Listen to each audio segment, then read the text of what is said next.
Waddy's 2015. We had an empty territory in Q20 for a whole cycle, and Whitey just decided to get in the car and wrap up there once a week. Loyalty, commitment beyond question.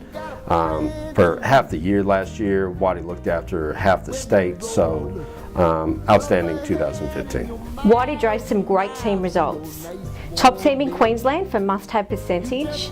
Top team in Queensland for state of activation 3 times and once nationally. Some customers, they did say not to let him back in the store, but he had a crack.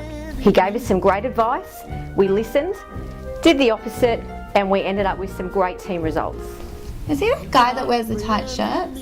Yeah, that'd be him. Yeah, it's not really working for him.